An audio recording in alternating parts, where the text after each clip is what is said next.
सरस्वती नदी का रहस्य बहुत प्राचीन काल में गंगा, यमुना और सरस्वती तीनों बहनों के रूप में धरती पर आईं। तीनों ने मिलकर प्रयागराज त्रिवेणी संगम पर मिलन का वचन दिया। गंगा गर्व से बोली, मेरे जल से देवता भी पवित्र होते हैं। मेरा प्रवाह हिमालय से समुद्र तक है। यमुना ने कहा, मुझे कृष्ण ने छुआ है। मैं प्रेम और भक्ति की धारा हूं। सरस्वती शांत रही। वह विद्या और तप की देवी मानी जाती थी। उसका जल इतना पवित्र था कि वह साधु संतों की साधना को तुरंत सिद्धि प्रदान करता। लेकिन समय के साथ गंगा और यमुना में स्पर्धा बढ़ी।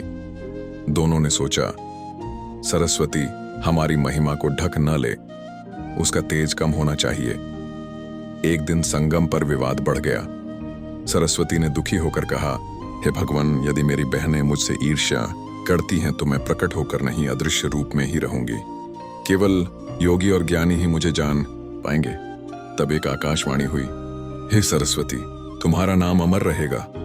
गंगा और यमुना सबको बाहरी स्नान से पवित्र करेंगी, परंतु तुम ज्ञान और तपस्या की अदृश्य धारा बनोगी। जो तुम्हारा स्मरण करेगा उसे भीतर से शुद्धि और विद्या प्राप्त होगी। इसी कारण आज भी त्रिवेणी संगम पर गंगा और यमुना तो दिखती हैं, पर सरस्वती अदृश्य मानी जाती है। कहा जाता है कि वह भूगर्भ पाताल में प्रवाहित होती है और केवल आर्षि मुनि ध्यान में उसका दर्शन कर सकते हैं।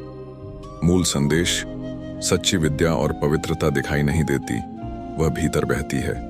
जैसे सरस्वती नदी अदृश्य होकर भी संगम का हिस्सा है, वैसे ही ज्ञान और सत्य मौन रहकर भी जीवन को पवित्र करते हैं। और अंत में आप सबसे निवेदन है, कहानी अच्छी लगी तो लाइक और चैनल को सब्सक्राइब करना ना भूलें।